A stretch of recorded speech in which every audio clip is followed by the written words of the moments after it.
Bienvenue à vous, chers auditeurs, chères auditrices. Aujourd'hui, un format un peu particulier. J'ai décidé de tester mon podcast en vidéo pour avoir un support effectivement vidéo, mais il restera de toute façon sur les plateformes de podcast, à l'écoute, en simple écoute. Donc, merci à vous de me suivre. Aujourd'hui, c'est un podcast spécial sur l'éveil spirituel. Qu'est-ce que l'éveil spirituel ? Comment on peut s'éveiller, comment on peut s'identifier à ça et comment elle peut changer votre vie et surtout comment elle peut vous aider à mieux vous connaître. Alors, on va commencer cet épisode par le commencement, c'est-à-dire comment ça m'est arrivé et déjà les prémices que j'ai pu avoir dans ma vie mais sans vraiment y faire attention. C'est-à-dire que quand j'étais petite, ma grand-mère maternelle m'a élevée et souvent, lors de nos discussions, elle me disait qu'elle voyait des choses.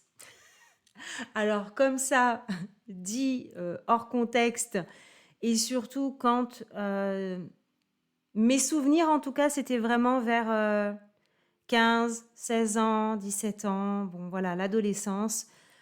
Et je me revois encore dans l'encadrure de la porte de sa chambre, le soir, elle dans son lit, moi debout, là, comme ça, à discuter. Et souvent, elle me disait, mais tu sais, là, je vois une petite fille à côté de toi. Mhm. C'est un peu flippant.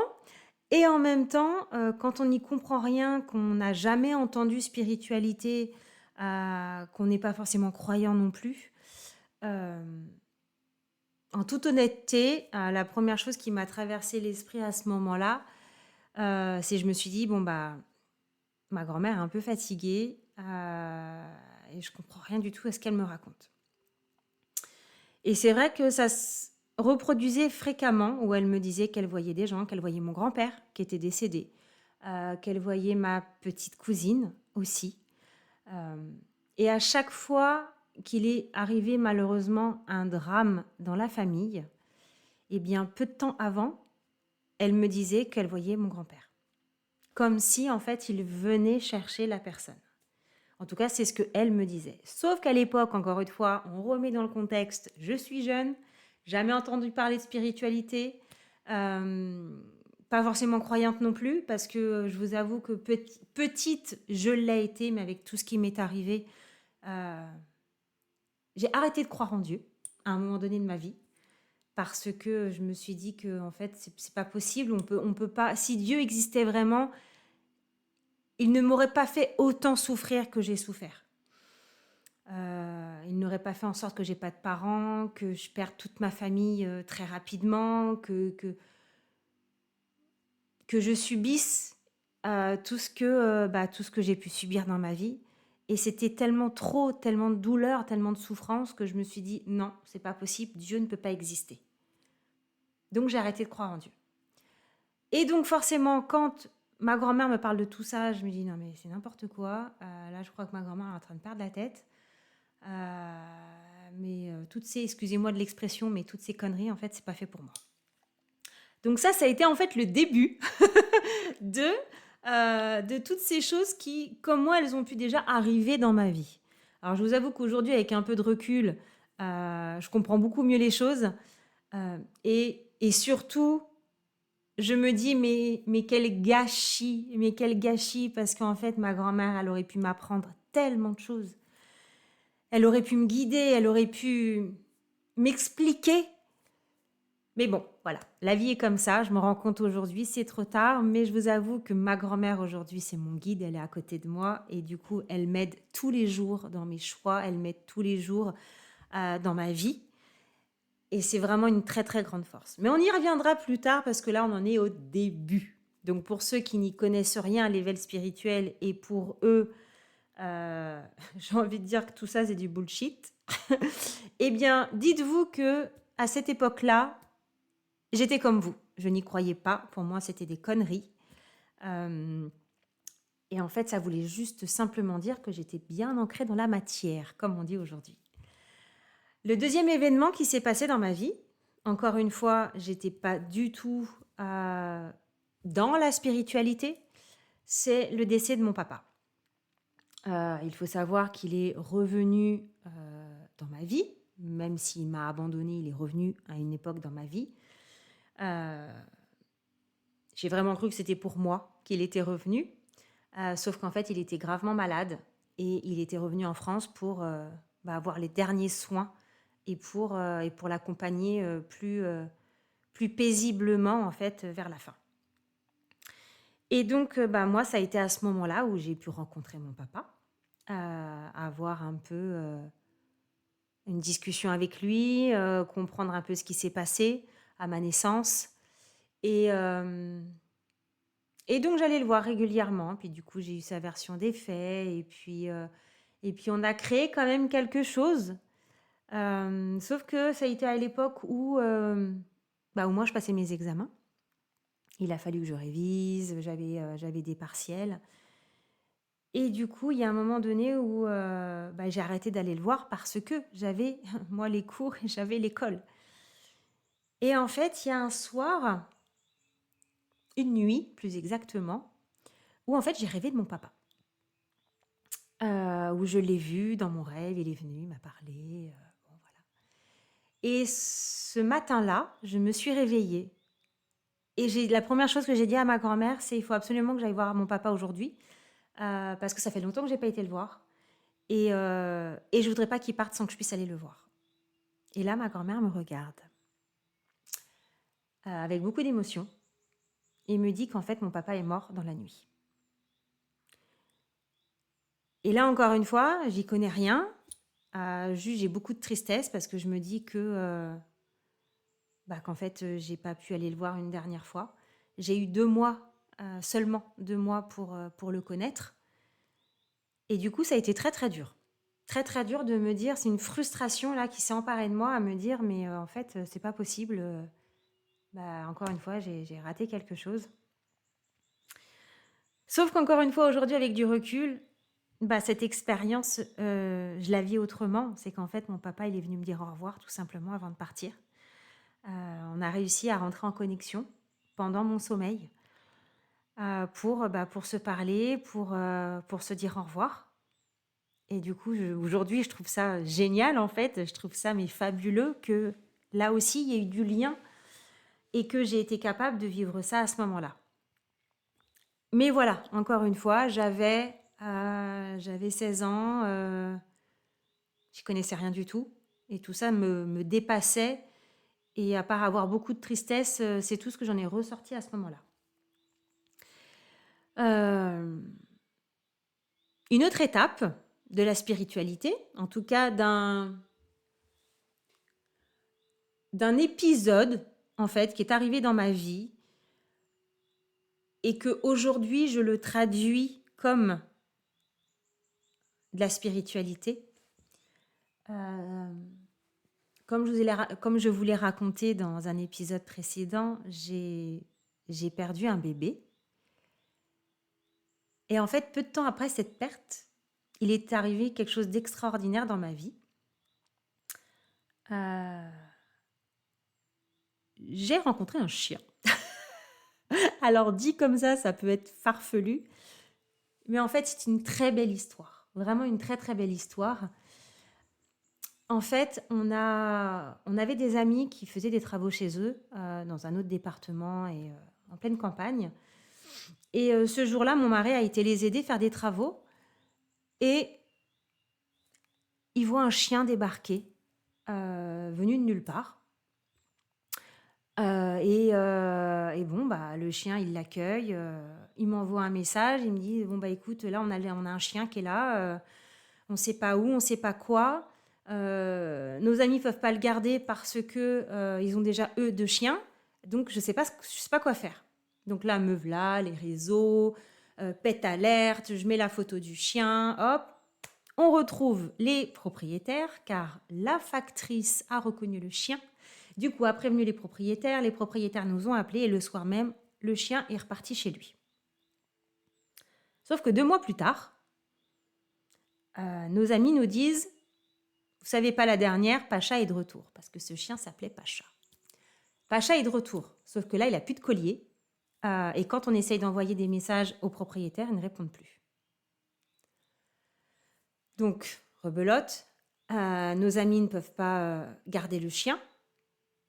Du coup, mon mari me dit, bon bah écoute, moi ma mère, elle est en vacances en ce moment, mais on peut le prendre à la maison le temps qu'ils reviennent de vacances. Et puis comme eux sont en maison, bah s'ils le veulent, on pourra leur donner.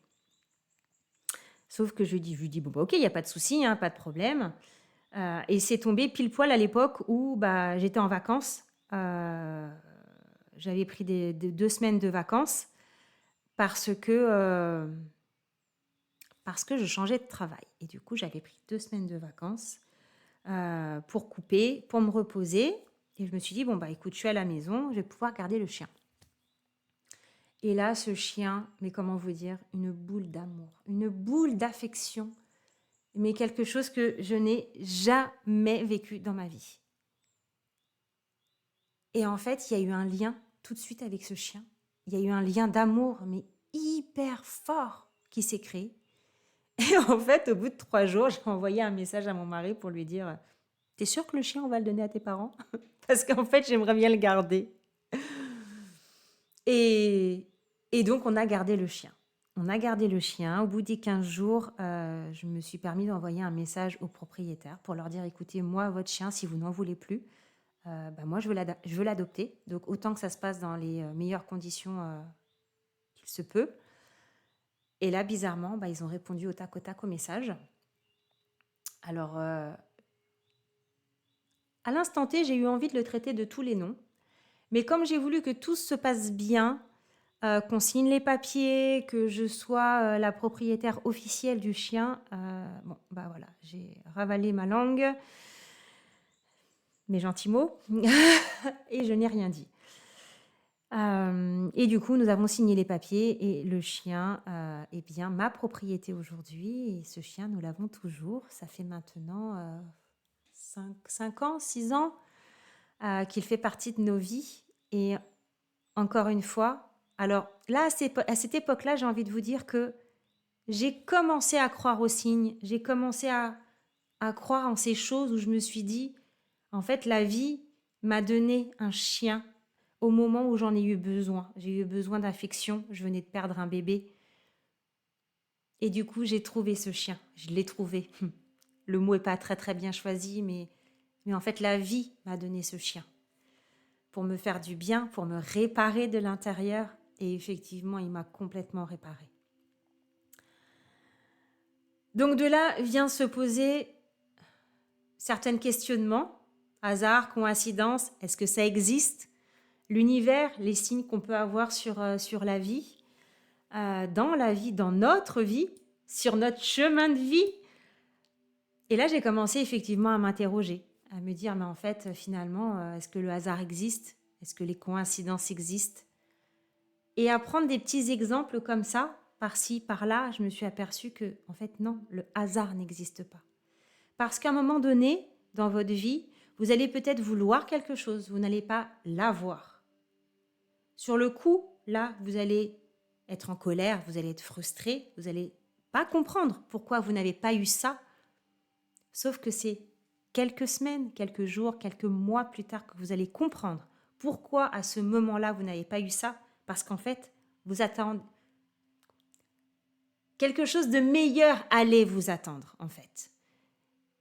Et quand vous faites des focus sur votre vie, bah vous allez voir qu'à chaque fois, c'est la réalité, c'est la vérité. Quand il se passe quelque chose dans votre vie, si vous ne l'avez pas, c'est pas pour vous embêter, c'est juste que vous méritez mieux et vous allez avoir mieux ensuite. Vous n'allez pas le comprendre tout de suite, c'est quand vous l'aurez que vous comprendrez. Donc là, je commence à croire effectivement en ces signes de l'univers qu'on peut avoir un peu partout, ces plumes qu'on peut trouver par terre, des animaux qu'on va voir régulièrement, des chansons qui vont revenir constamment, des impressions, des sentiments, des ressentis. Ça, c'est déjà le début. C'est déjà le début de la spiritualité. C'est écouter ce qui se passe dans votre vie. C'est faire attention à ce qui se passe dans votre vie et commencer à essayer d'interpréter ce qui s'y passe. Et vous verrez que si vous y faites attention, il se passe des choses plutôt extraordinaires. Un autre épisode de ma vie qui m'a encore une fois créé un lien avec la spiritualité, c'est lorsque j'ai décidé de me mettre à la peinture. Alors, ne me demandez pas pourquoi, je n'ai jamais fait de peinture de ma vie, je n'ai jamais pris de cours, ni rien du tout. Il se fait juste qu'un jour dans ma vie, j'ai eu envie de peindre. Voilà, j'ai eu envie, donc j'ai été acheter une toile, des peintures, des pinceaux, et je me suis mise à peindre. Je ne sais pas, comme ça m'est venu. Et puis une toile, je me dis putain, plutôt pas mal quand même pour quelqu'un qui n'a jamais peint. Bon, ok, donc ça veut dire que j'ai peut-être un peu de créativité, j'ai peut-être quelque chose, pourquoi pas. Et donc là, je peins davantage, une toile, 2 toiles, 3 toiles. Puis il arrive à une période de ma vie où je me couche. Et quand je me lève le matin, je sais exactement ce que je vais peindre. C'est-à-dire que j'ai vu la peinture dans mes rêves la nuit. Je l'ai vue. Je sais quelle couleur, je sais quelle forme, je sais tout en fait. Et du coup, il y a eu une période où le matin, je me levais, je savais quoi peindre. Et du coup, je peignais ce que peut-être l'univers, la vie, les énergies m'a amené pendant mon sommeil. C'est pour ça que la peinture aujourd'hui, ça a vraiment une très grande place parce que j'ai envie de dire que ça a été, je pense, le point qui m'a fait réaliser que j'avais des visions. Chose un peu complètement dingue parce que, encore une fois, on replace dans le contexte, pas croyante, pas du tout spirituelle, pas élevée là-dedans, des choses bizarres qui se passent. Et là, je commence à vivre des expériences, parce que pour moi, ça a été des expériences. J'ai commencé à vivre des expériences très intéressantes. Vraiment très intéressantes. Parce que finalement, on parle de vision, on parle de choses qui se passent la nuit, dans l'inconscient, que ça travaille, des messages, des images qui me parviennent, mais qui me parviennent d'où finalement? Parce que ça aussi, on ne sait pas d'où ça vient. Donc voilà, cette connexion commence à se faire finalement. La peinture, les visions, la créativité, voilà, il y a quelque chose qui se passe. Du coup, à ce moment-là, parce que pas très longtemps après,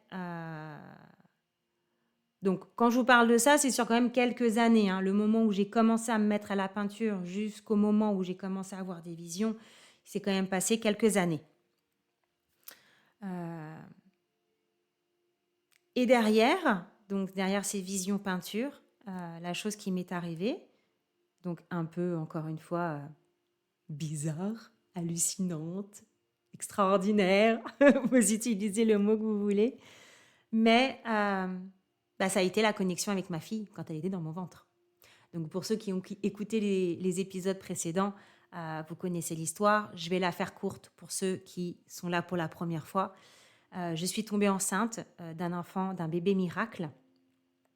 Et j'ai fait le même rêve tous les soirs jusqu'à ce que je fasse la première échographie, c'est-à-dire que je voyais une petite fille de dos, brune, dans mon jardin avec un anorak. Et jusqu'à ce que je fasse cette échographie et qu'on me dise que c'est une fille que j'attends. Et à partir de là, ce rêve s'est complètement arrêté. Ce qui veut dire en fait, c'est que pendant toute cette période-là, je suis entrée en contact avec ma fille qui était dans mon ventre. Ouais, un peu bizarre, un peu chelou, je suis d'accord avec vous. Mais en fait, je me dis, c'est tellement extraordinaire en fait.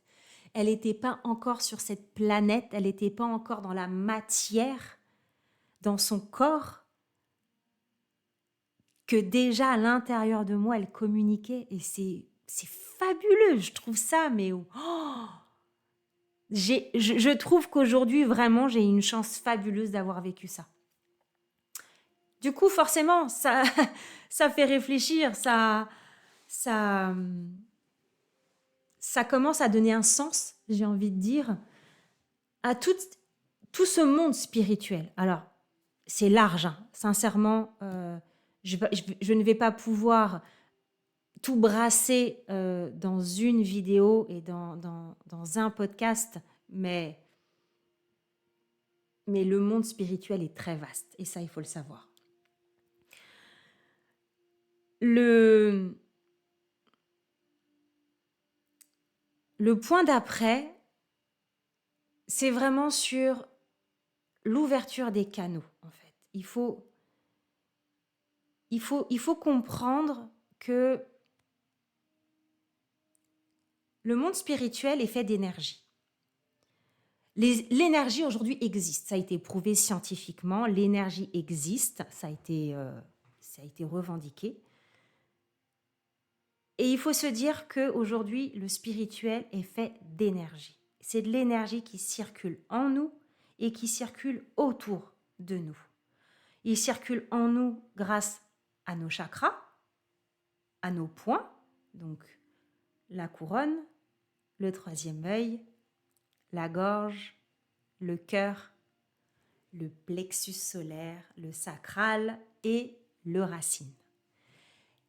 Tant que ces points d'énergie en vous sont alignés, votre vie sera alignée et tout ce que vous allez vivre va être harmonieux. Il suffit qu'il y en ait un qui soit complètement à plat ou à l'inverse trop nourri pour que ça crée un déséquilibre en vous. Et souvent on le ressent par, alors comment je vais dire ça, par l'énergie spécifique que le chakra va travailler. Exemple, le chakra de la gorge, c'est la communication. Donc si à un moment donné dans votre vie, vous avez mal à la gorge, vous avez du mal à vous exprimer, vous avez des choses qui sont sur le cœur mais il n'y a rien qui sort, vous sentez que c'est complètement bloqué au niveau de la gorge, tout ça, ce sont des signes qui peuvent vous indiquer que votre chakra de la gorge n'est pas du tout aligné, donc soit en trop, soit en moins. Et que si vous le réalignez, eh bien tout de suite, la communication va reprendre. Et du coup, chaque chakra a vraiment un point d'énergie, a une utilité dans votre vie. Mais ça vous intéresse, on reparlera un autre jour des chakras et des énergies que ça peut engendrer. Et du coup, les canaux de communication utilisent ces énergies, comme ils utilisent nos sens. Aujourd'hui, il y a plusieurs dons. Il faut savoir, j'ai oublié de le préciser, que chaque personne sur cette terre a des dons. C'est comme ça, on les a. À partir du moment où on est dans la matière, c'est-à-dire qu'on est dans un corps humain, qu'on a de l'énergie qui passe en nous, nous avons un don. Soit il dort parce qu'on n'en a pas connaissance, soit il est bien ancré en vous et il ne demande qu'à s'épanouir et à évoluer. En principe, nous avons deux dons. Un qui est au niveau, on appelle ça des clairs, qui est rattaché à nos sens, donc clairvoyance, clairaudience, clair-ressenti, et ainsi de suite. Et des dons autres qui, là, touchent vraiment au monde subtil. Donc ça peut être la médiumnité, ça peut être les passeurs d'âme, ça peut être coupeurs de feu, ça peut être les chercheurs de sources. Voilà. Il y en a vraiment plusieurs, mais il faut savoir qu'on a tous un don en nous, soit conscient, soit inconscient, soit endormi, soit bien vivant, bien réveillé en tout cas. Après, il ne tient qu'à nous d'en prendre conscience et de vouloir le développer. Encore une fois, ça c'est un autre sujet, un peu plus évolution plus, j'ai envie de dire. Donc peut-être ça fera l'occasion d'une deuxième vidéo sur le sujet si ça vous intéresse, bien évidemment. Donc, on en est vraiment à l'ouverture des canaux. Encore une fois, moi, l'ouverture des canaux, ça a été grâce à la kinésiologie et grâce aussi à une amie qui a des dons et qui m'a aidée à prendre conscience des miens. Je vous avoue que la première fois qu'elle m'a parlé de 3D et de 5D, je me suis dit, on est retourné au collège ou comment ça se passe en fait?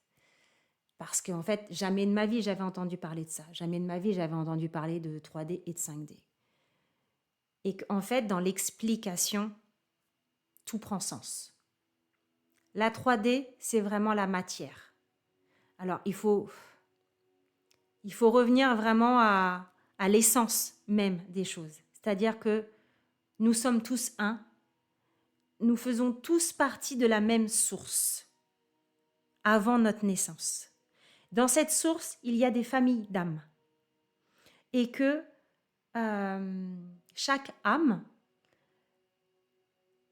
va vouloir venir apprendre quelque chose sur la terre et donc dans la matière. Il est obligé de se matérialiser pour apprendre quelque chose. Et donc chaque petite âme va s'incarner dans un corps humain, donc dans la matière, pour apprendre quelque chose sur cette terre, pour amener aussi quelque chose et pour peut-être régler des problèmes et nous mettre le doigt sur des choses. Un exemple qu'une très bonne amie à moi m'a donné, c'est une petite histoire qui est très sympathique, mais du coup, je trouve qui amène à bien comprendre en fait les choses. C'est l'histoire d'une petite âme qui va voir Dieu et qui dit moi, je vais aller sur Terre et je vais apprendre le pardon. Donc, je veux me réincarner dans un être humain et puis je vais apprendre le pardon. Sauf que Dieu lui dit ah bah oui, mais pour apprendre le pardon, il ne faut pas que tu sois tout seul. Il faut être plusieurs pour pouvoir apprendre le pardon. Et donc, il lui dit, il y en a une autre petite âme qui dit, ah ben moi, je veux bien venir. Il dit, ben écoute, toi, tu vas jouer le mari qui va te tromper. Ah ben moi aussi, je veux bien venir. Ah ben toi, tu vas jouer le rôle de la sœur qui va prendre le copain du machin. Moi aussi, je veux bien. Ah ben toi, tu vas jouer le rôle du patron qui va te faire un coup de crasse et puis qui va te virer. Et du coup, tout le monde fait le petit pacte. Tout le monde est d'accord. Et du coup, tout le monde s'incarne sur la terre, dans un corps humain. Sauf qu'au moment où l'âme s'incarne, il a complètement tout oublié de ce qui s'est passé avant à la source. Donc du coup, il ne connaît pas le petit copain, il ne connaît pas la sœur, il ne connaît pas le patron, il ne connaît personne en fait. Sauf que chaque personne est là pour apprendre quelque chose et s'apprendre quelque chose. Donc, cette 3D, c'est vraiment l'incarnation dans la matière. Et la 5D, justement, c'est tout le monde subtil, l'énergie. Cette âme qui est en nous est dans la 5D. Le corps dans lequel est l'âme, c'est la 3D. Et que quand vous vous incarnez réellement dans la 5D et que vous, je n'ai pas envie de dire que vous mettez de côté, mais vous ne tenez plus vraiment d'importance à la matière, bien en fait, vous avez l'impression de vivre dans un monde parallèle. Et moi, aujourd'hui, c'est ce que j'ai l'impression. J'ai l'impression de vivre dans un monde parallèle de bisounours, où en fait, tout est génial, tout est beau, tout le monde s'aime. C'est extraordinaire parce que même si vous arrive des choses, mais vous le prenez d'un côté tellement spirituel où c'est que vous devez le vivre pour apprendre quelque chose. Ça doit vous arriver pour une raison bien précise. Et que de toute façon, c'est écrit, c'est comme ça. Donc à partir de là, j'ai envie de dire, il n'y a plus de stress, il n'y a plus d'anxiété, il y a plus de préoccupation. Dans la 5D, ce qui est important, c'est le moment présent. C'est ça en fait qui existe. Le passé n'existe plus et le futur n'existe pas. Ce qui est important, c'est là, le moment présent, ce jour-là. Ce matin, ce qui s'est passé, ça y est, c'est passé. N'existe plus. Donc, pourquoi aujourd'hui, je vais m'infliger des émotions négatives sur quelque chose qui est passé? C'est passé. pas revenir dessus, je peux pas le changer, c'est passé. Bon bah voilà, c'est passé. Aujourd'hui, ce qui est important, c'est le moment présent. C'est là, l'instant T, ce que je suis en train de vivre là, tout de suite. Ça, c'est important. Et beaucoup de gens ont tendance à l'oublier. Et c'est aussi pour ça que beaucoup de gens sont stressés parce que ils ressassent le passé, ils se font du souci pour l'avenir. Mais le problème, c'est qu'ils en oublient de vivre là, le moment présent. Et que ce genre de situation, malheureusement, ça vous fait passer à côté de votre vie. Et je vous le dis vraiment, ça vous fait passer à côté de votre vie parce que vous êtes tellement à vous préoccuper de soit ce qui n'existe plus ou de soit ce qui n'existe pas encore, qu'en fait vous en oubliez là maintenant tout de suite, qu'est-ce qui est important, de quoi vous avez envie, qu'est-ce qui vous arrive, regardez autour de vous. C'est sincèrement essayez de vous poser un instant et juste de regarder autour de vous parce que c'est ce que vous vivez là tout de suite maintenant. Regardez dehors, il y a du vent, il y a des oiseaux, il y a des nuages, regardez la forme des nuages. Remerciez la vie pour ce que vous avez là aujourd'hui. Remerciez la vie pour votre maison. Remerciez la vie pour avoir à manger. Remerciez la vie pour respirer. Remerciez la vie pour avoir un mari, pour avoir des enfants. C'est ça le moment présent. Ouais, j'en ai même des frissons à vous parler de ça. C'est quand vraiment j'ai pris conscience de ça, mais ma vie, elle a changé. Et je vous assure, ma vie, elle a changé, mais du tout pour le tout. Il faut savoir qu'avant, j'étais quelqu'un d'angoissé, de stressé. J'ai eu beaucoup de problèmes intestinaux. Mais c'était dû au stress. Et vraiment, ça m'a pourri la vie. Et j'étais quelqu'un d'hyper colérique. Mais quand je vous dis ça, aujourd'hui, les gens, ils en rigolent. Les gens qui me connaissent aujourd'hui, ils me disent, toi en colère? Ah non, je crois pas. Eh bien si, en fait. J'étais quelqu'un d'hyper colérique. Mais pourquoi? Parce que frustrée du passé, parce que stressée de l'avenir, parce que je profitais pas du tout de la chance. En fait, je ne voyais pas la chance que j'avais sous mes yeux, parce que je ne vivais pas le moment présent et qu'on se retrouve avec des gens qui sont finalement insatisfaits par la vie parce qu'ils n'arrivent pas à voir la chance qu'ils ont. Aujourd'hui, je vois la chance que j'ai et je la vois tous les jours. J'ai la chance d'avoir un mari qui m'aime, j'ai de la chance d'avoir des enfants qui m'aiment, j'ai de la chance d'avoir une maison avec un jardin juste fabuleux, de pouvoir entendre les oiseaux tous les jours. J'ai de la chance dans ma vie, j'ai de la chance de pratiquer une activité que j'aime et que dans laquelle je m'épanouis. J'ai de la chance de faire du bien aux gens, j'ai de la chance de pouvoir aider les gens. Même si aujourd'hui, j'ai pas tout ce que je veux, mais sincèrement, j'ai une vie épanouie et dans laquelle je me retrouve complètement. Et je crois que c'est ça le plus important. C'est que je me dis que si demain la vie s'arrêtait,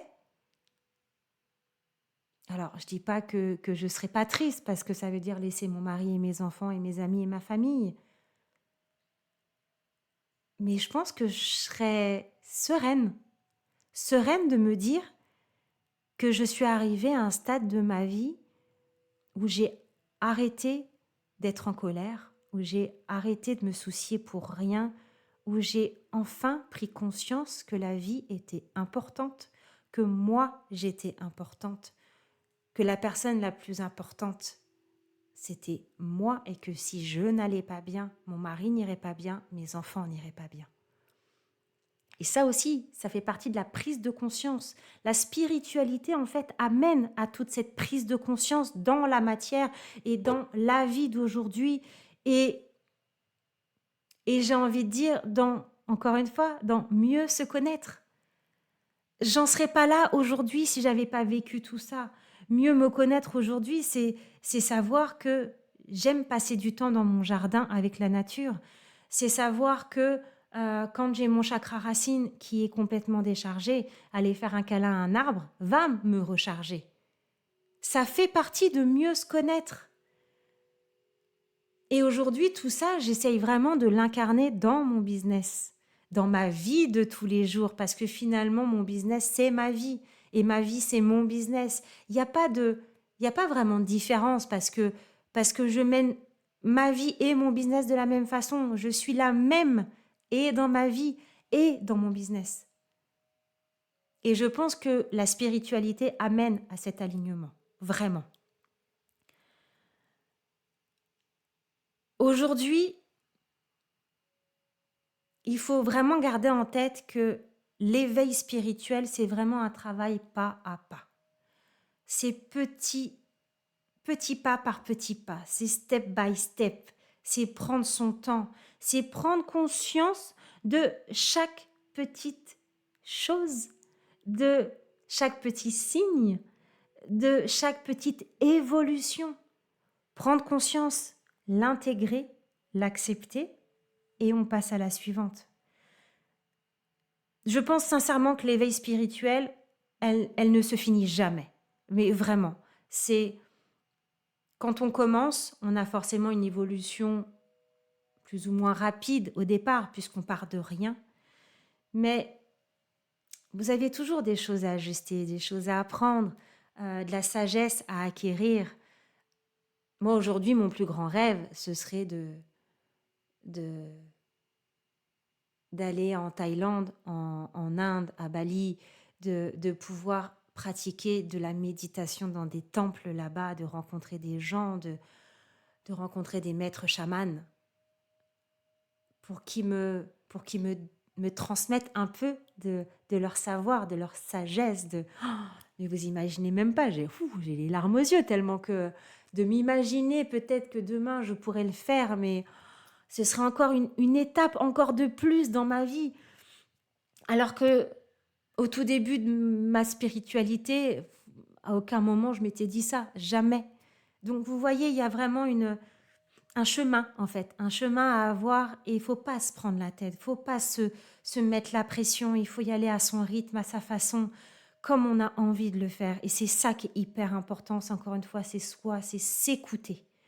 Je crois vraiment que le plus grand conseil que je pourrais vous donner, c'est vraiment de vous écouter. Et vous, écoutez-vous, ce que vous avez besoin, ce que vous avez envie. Arrêtez de vous infliger des choses que vous n'avez pas envie de faire, que de dire oui alors que c'est non, de faire des choses alors que vous avez envie de rester chez vous, de vouloir être gentil alors que là, à l'instant T, vous n'avez pas envie. Et encore une fois, c'est pas parce que vous acceptez de faire quelque chose ou que vous n'acceptez pas de faire quelque chose que d'un seul coup, vous allez devenir quelqu'un de méchant. Non, bien au contraire. Vous allez être gentil avec vous, en fait. S'écouter, c'est le plus important. Et ça aussi, je l'ai appris. Aujourd'hui, on vit dans une société où penser à soi, c'est être égoïste. Et on a grandi tous avec ce schéma-là. Tous. Il n'y en a pas une personne qui pourrait me dire le contraire. Depuis petit, on entend ça. Si tu penses à toi, c'est que tu es égoïste. Alors attention, il y a encore une fois, il y a une différence entre penser à soi et le partage, et donner, et la générosité. Voilà. Mais penser à soi, à son bien-être, c'est pas être égoïste. Parce que si toi tu es bien, tu pourras donner beaucoup plus aux gens. Tu seras plus à même de donner. C'est pense à toi pour donner. C'est ça le message. Et c'est vraiment faire un don de soi. Quoi, en tout cas, moi, c'est comme ça que je vois les choses. C'est que si je pense à moi en me donnant du temps, alors moi aujourd'hui, j'aime prendre du temps pour méditer, pour lire, pour me balader dans la nature, pour observer autour de moi ce qui se passe, pour écouter de la musique, pour juste être dans le calme. Eh bien, tout cela, tout ce temps que je vais m'accorder, en fait, va m'apporter une sérénité, du calme, qui va derrière pouvoir me permettre d'être à l'écoute de mes enfants, de mon mari, de les écouter, de peut-être les conseiller s'ils ont besoin, d'être vraiment dans une posture où à ce moment-là, je peux donner. Je donne de moi, de mon temps, de mes conseils, de l'amour, voilà, je donne le don de soi. Et c'est ça qui est le plus beau aussi dans la vie, c'est de pouvoir faire le don de soi aux autres. Un dernier point que je voulais aborder dans cet épisode, faites quand même attention quand vous ouvrez vos canaux, euh, parce que quand vous les maîtrisez pas, et c'est souvent le cas en fait. Moi, j'ai eu souvent le cas et souvent pardon, pas des idées, des histoires qui me sont arrivées à mes oreilles euh, de personnes étant jeunes qui ont fait face à des messages, à des visions, à des fantômes. Et en fait, ils ont tellement eu peur, et je comprends, ça fait peur, mais parce que pas préparés, parce que pas au courant, parce que pas informés, qu'en fait, ils ont tout coupé. C'est-à-dire qu'ils avaient des dons, on ne leur a pas appris à s'en servir, et la peur a fait qu'ils ont tout coupé. Sauf que tout couper ne veut pas dire ne pas réouvrir. Mais ça vaut aussi dans l'autre sens, c'est-à-dire que on peut aussi ne pas du tout avoir eu d'événements, si je peux dire ça, d'avoir eu d'événements comme ça spirituels qui se sont passés, et du coup avoir les canaux complètement ouverts, ce qui peut provoquer parfois, et ça les gens ne le savent pas, mais des rêves, des cauchemars, parfois des rêves prémonitoires, des messages dans les rêves, des choses que vous vous dites « Ah bah tiens, il m'est arrivé ça », d'ailleurs c'est ce qui est arrivé à ma soeur il n'y a pas longtemps, petit clin d'œil, ah bah tiens, j'ai rêvé que l'enfant de ma copine et ma copine étaient malades. Bon, elle passe un coup de fil le matin, ah bah ça n'a pas loupé, l'enfant était malade et la copine était malade. Ben en fait, encore une fois, on revient sur la même chose. Il n'y a pas de hasard, il n'y a pas de coïncidence. C'est juste que les canaux étaient ouverts et que le message est arrivé. Et que ça, quand on a conscience, on peut le travailler et on peut arriver à ouvrir et à fermer ces canaux.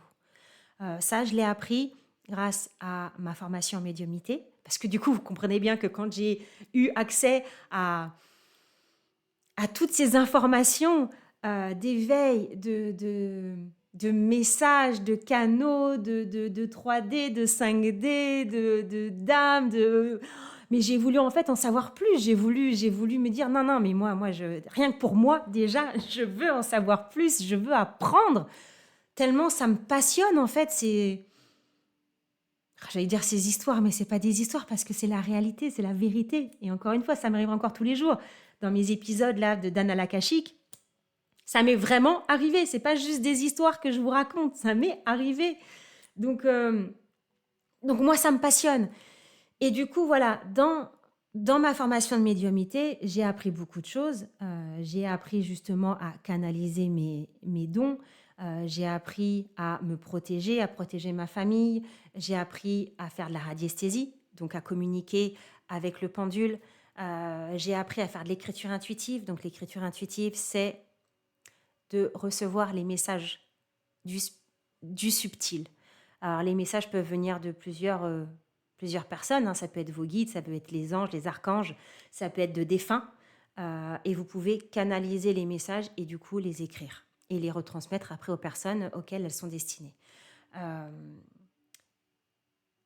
Et donc voilà, et ma formation n'est pas terminée, j'ai encore plein de choses à apprendre et je suis une dingue d'apprentissage quand il s'agit de ce sujet. Mais tout ça pour dire, si jamais vous voyez qu'il vous arrive des choses que vous ne comprenez pas, essayez de vous renseigner davantage parce que c'est simplement parce que vos canaux sont ouverts et qu'il faudrait simplement peut-être les fermer en attendant d'en apprendre plus et d'apprendre à comment utiliser votre don dans la vie de tous les jours, tout simplement.